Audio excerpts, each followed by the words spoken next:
Family missed my graduation and casually said, "We didn't think you'd care that much about the ceremony." I laughed and quietly went on vacation alone. A day later, my phone blew up.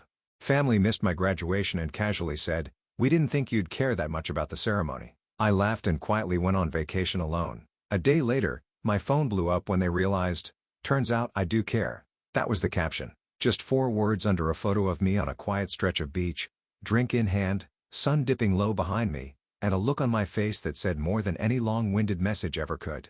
I dropped it into the family group chat without fanfare. No explanation, no context, just that photo. Within minutes, my phone began vibrating like a live wire. But let me rewind. My graduation fell on a Saturday this spring. Not just any degree, a master's in environmental science I'd worked on for 3 grueling years while holding down a full-time job. Night classes, weekend study sessions, research papers written at 3 a.m. The thesis alone nearly broke me. 300 pages on sustainable coastal development that my advisor called genuinely groundbreaking. Those words had meant everything to me. Not once did I complain about it to my family. When Mom asked why I wasn't around for Sunday dinners anymore, I explained about the night classes. She nodded, said something about always with your head in the clouds, and changed the subject to my sister's newest home renovation project. When Dad questioned the point of more school after I already had a perfectly good bachelor's degree, I tried to explain my passion for the research, the doors it could open. He shrugged, said, "Well, as long as you're paying for it yourself," and turned back to the game. I told myself their lukewarm response was fine. Not everyone gets excited about academic achievements. I understood that. I wasn't expecting a parade or some elaborate celebration. I'm not that kind of guy, but I thought they'd want to be there. Maybe take a few photos, maybe grab dinner after. I'd sent the invitation 6 weeks earlier with a handwritten note explaining how much it would mean to have them there. I followed up twice. "We'll try to make it," was all I got from my mom. Lindsay, my sister, said, "That weekend's tough with Ella's soccer schedule, but maybe." My dad never responded directly, just asked if I was still doing that school thing when we spoke on the phone about fixing his computer. I told myself it was enough that they knew about it, that they'd make an effort, that surely, they understood this wasn't just some routine event but the culmination of years of sacrifice. The morning of graduation, I woke early. Couldn't sleep, really. There was a nervousness I hadn't anticipated. Not about the ceremony itself, but about finally celebrating this milestone with my family. Would they be proud? Would they finally understand why this mattered so much to me? I checked my phone habitually, assuming a message would come through any second. "On our way," or "See you soon," or even just "Good luck today." Silence. I showered, shaved carefully, put on the new shirt I'd bought specifically for the occasion. The time my grandfather had given me before he passed, the one family member who'd always believed in my academic pursuits. As I nodded it in the mirror, I found myself talking to him. "Wish you were here for this one, Gramps." The tie was deep green with tiny silver patterns. "The color of growth," he'd said when he gave it to me after high school graduation. For the man who never stops learning. By noon, as I put on my cap and gown, still nothing from my family. I thought, maybe they're driving in and didn't text. Maybe they'll just show up. Maybe it's supposed to be a surprise. I drove to campus alone, parked in the crowded lot, and joined the stream of black-robed graduates making their way toward the auditorium. All around me, families were already gathering. Parents straightening their children's hoods, siblings teasing each other about tripping on stage, grandparents dabbing proud tears. I kept my phone in my hand, waiting for it to buzz with news of their arrival. The ceremony began at 2. I filed in with my department, took my assigned seat, and scanned the audience as the procession continued. The auditorium was vast, packed with faces. I searched for familiar ones among the sea of proud families. My row, my section, the balcony. Nothing. The university president spoke about achievement and perseverance. The commencement speaker, a renowned scientist whose work I'd studied and admired, talked about using knowledge to change the world. I should have been soaking in every word, but instead, I kept glancing back at the entrance doors, wondering if they'd slipped in late. Then they called my name. Daniel James Wright, Master of Science in Environmental Studies, with distinction. I forced a smile as I crossed the stage, my name echoing through speakers to applause from strangers whose relatives had bothered to show. The dean shook my hand, whispered excellent work on that thesis, and for a brief, shining moment, I felt the weight of my accomplishment. But as I moved my tassel from right to left and returned to my seat, the hollow feeling returned. The people who had known me my entire life, who should have been most invested in this moment, weren't there to witness it. Afterward, I waited outside, still in my regalia, as families took photos, offered flowers, shared embraces. A classmate's grandmother pressed a box of homemade cookies into my hands, saying, "For the smart young man my grandson always talked about." I thanked her, touched by the gesture from a woman who barely knew me. I checked my phone. The group chat was active. All right, just not about me. There was a long chain of messages. My sister, Lindsay, sharing pictures of her toddler Ella's soccer game with the caption "Future Olympic Star." My mom talking about the farmer's market, how she'd found the perfect herbs for her garden. Dad forwarding some sports highlights I didn't bother to open. Everyone chimed in. Everyone except me. And my graduation? Not a whisper. I told myself it didn't matter. I had dinner alone at a restaurant I'd been saving for this occasion. A small Italian place near campus where the owner knew me from my late nights of studying over endless cups of coffee. Marco congratulated me, brought a complimentary tiramisu with "Congratulations graduate" written in chocolate on the plate. I tried to focus on the good. I'd earned this degree myself, paid for it myself. The accomplishment was still real, still mine. But that night, staring at the diploma case on my coffee table, the silence wasn't peaceful. It was deafening. Years of work, of sacrifice, of believing this path meant something. And the people who should have cared the most couldn't even send a text. The next morning, still no messages. I showered, made coffee, and stared out my apartment window at the city below, life continuing as normal for everyone else. I picked up my phone, considered letting it go. What would be the point of reaching out? If they hadn't remembered by now, did I really want to force an obligatory, belated congratulations? But something in me needed to know. Needed to hear them say it, whatever it was. So I sent one. Just a simple line in the group chat. "Hey, just realized, none of you made it yesterday." It was my graduation. It was meant to be gentle. A nudge. A reminder. I expected someone to apologize, maybe say it slipped their mind. I imagined my mom's mortified response, my dad's gruff but sincere regret, my sister's flurry of excuses followed by a genuine "I'm so sorry." Instead, Lindsay replied, "We didn't think you'd care that much about the ceremony."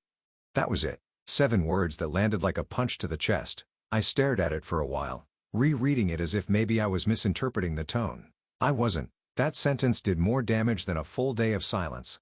3 years of my life, of late nights and early mornings, of missed family gatherings and postponed vacations, all for something they assumed I wouldn't care that much about. I didn't reply. Not then. Not with words. I smiled quietly, set my phone down, and opened a browser.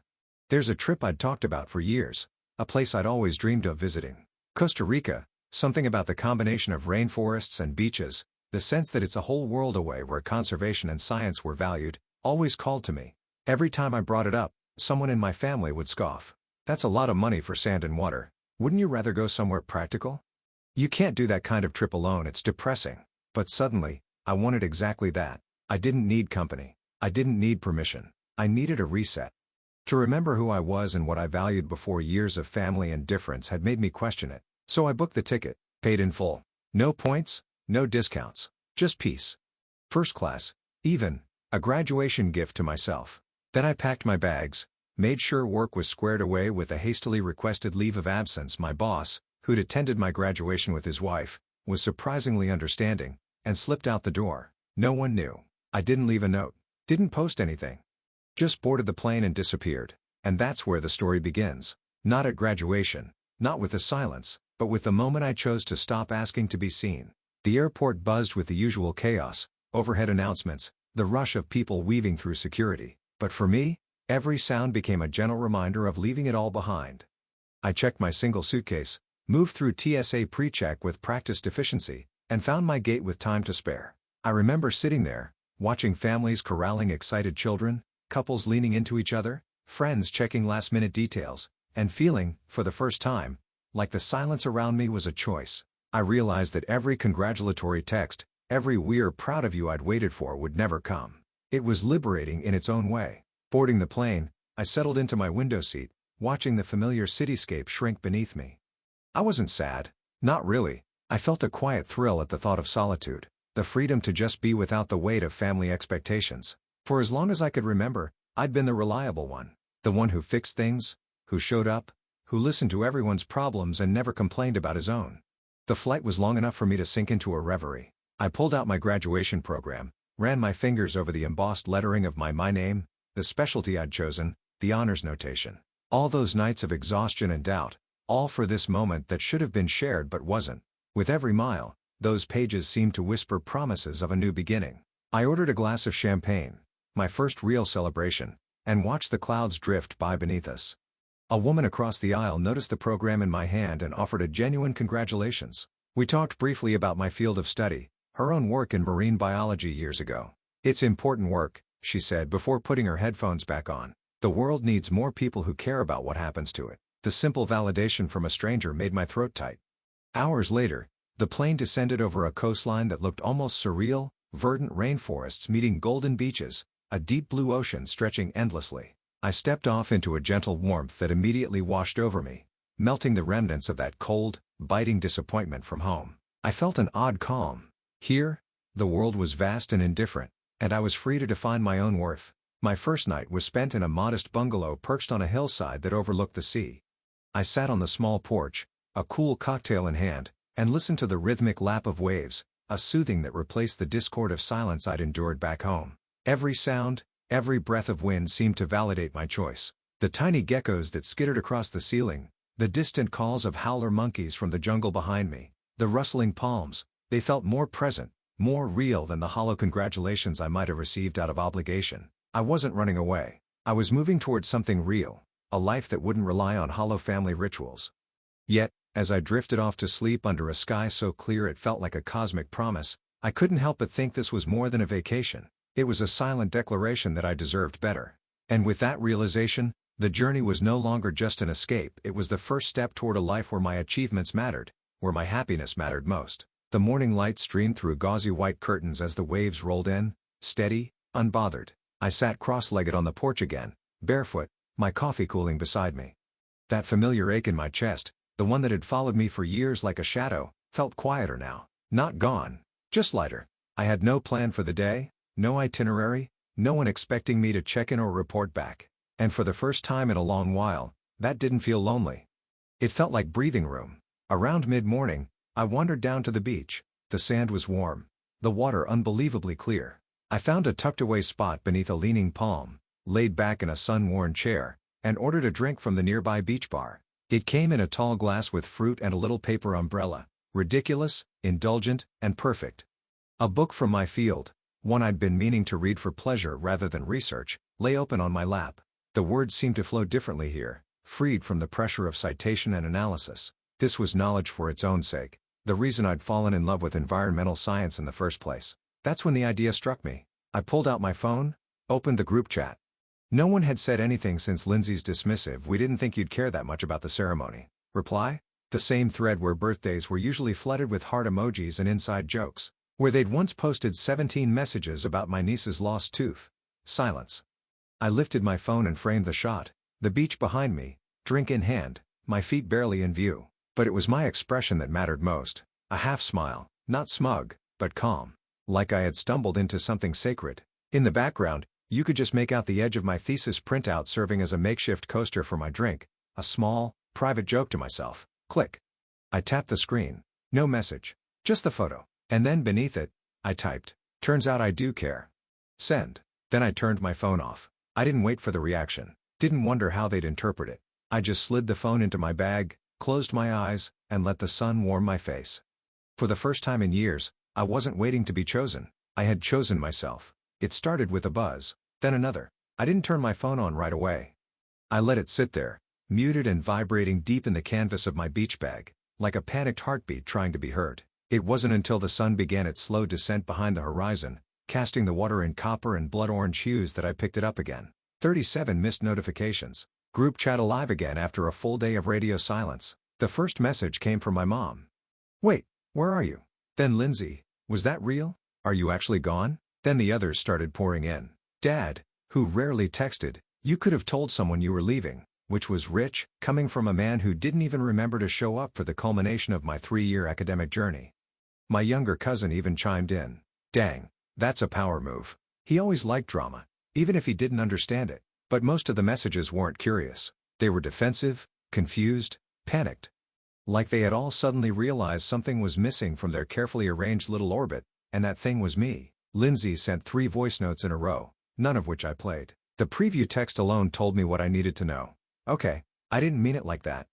We just thought you never made a big deal of ceremonies. I was having a rough day too, you know." Ella was upset about losing and I had to deal with that. There it was, the slow pivot from indifference to justification to guilt. My mom started texting separately from the group chat. Daniel, please don't be dramatic. We didn't realize it was so important to you. You've always been so independent. Even my uncle, who rarely engaged with family matters, messaged, everyone's worried. Just let them know you're safe, at least. And the thing is, I wasn't angry anymore. Not really. Not in the way I used to be back when I still hoped they'd wake up one day and just see me. What I felt now was something colder, cleaner, done. Not dramatic, not explosive. Just done. They didn't even realize how long I'd been fading out of the family photo, backgrounded by louder voices and shinier stories. How many years I've been handing over parts of myself, time, energy, care, and getting crumbs in return. How often I'd laughed off being overlooked just to keep the peace.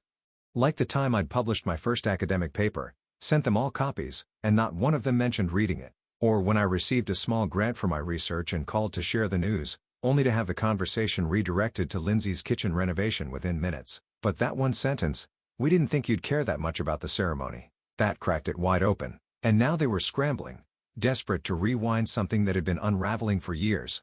But I wasn't interested in rewinding. I was already somewhere else. Somewhere warmer, quieter, mine. The island had a rhythm of its own. By the second morning, I woke not to an alarm, not to the drone of emails or half-hearted family group messages, but to the sound of waves breathing in and out like a heartbeat older than time. I moved slower. I chewed longer. I noticed things, the shape of clouds, the way sunlight filtered through palm fronds, the laughter of strangers who didn't know my name and didn't need to. I signed up for a guided hike through the nearby rainforest preserve. Our guide, a local man named Carlos with encyclopedic knowledge of the ecosystem, lit up when I mentioned my degree.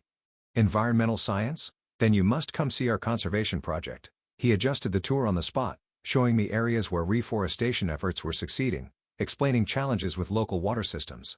For hours, I was just a scientist, a curious mind, someone whose knowledge and passion were valued without question. Carlos introduced me to colleagues at the preserve, and we exchanged contact information. "We always need researchers," he said casually, "especially ones who understand coastal development pressures." It was the first time in years I didn't feel like I was bracing for something.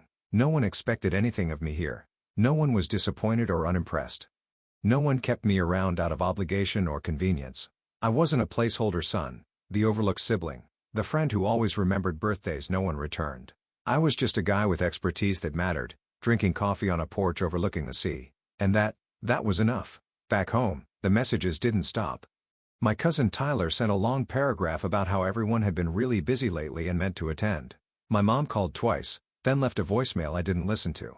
The group chat kept buzzing, threads unraveling with apologies wrapped in excuses. "Mom, we should have been there. I know that now.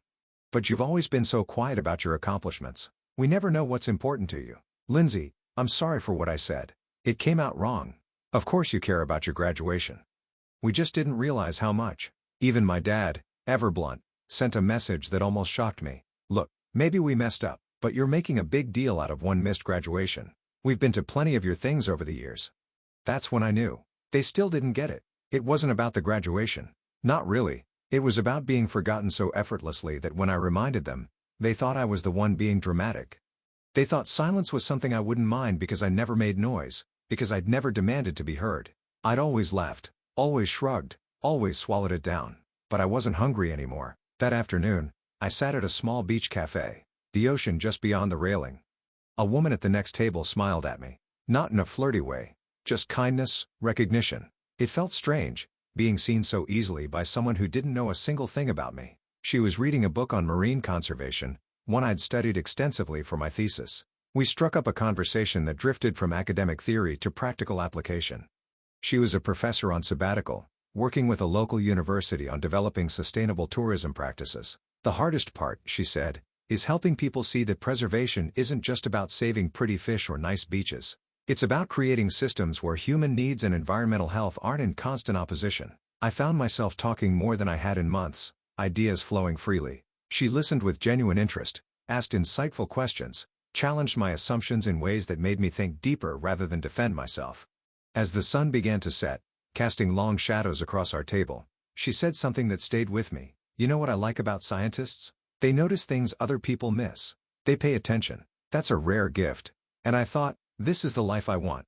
Not the one where I keep trying to prove I deserve space in other people's plans. The one where I build something from stillness, from peace, from the startling, beautiful quiet of being enough on my own. That night, I watched the moon drag its silver trail across the water like it had somewhere to be and wasn't in a rush. I sat alone. No music, no phone, just the sound of insects and the slow churn of the tide. And I realized something. I'd never been lonely here. Not once. Which was strange, because for years, I thought solitude was the thing I feared most. I'd filled every corner of my life with people. Family, friends, co-workers, always trying to be useful, likable, agreeable, always available, always saying yes. I thought staying connected meant staying safe. That being forgotten was the worst thing that could happen. But the truth, the worst thing wasn't being forgotten. It was remembering, in those quiet, aching moments, just how little space you ever really took up in the places you thought were yours. I used to believe love meant patience. That if I kept showing up, kept giving, kept shrinking myself to fit their world, eventually someone would notice. Someone would say, "Hey, we see you. We're grateful. You matter." But they didn't. And now that I was gone, they did what they always do. They reacted. Not because they missed me, but because they missed the version of me who made everything easier for them. They missed the available me, the quietly dependable me, the one who didn't ask for much and took whatever scraps of affection were thrown his way.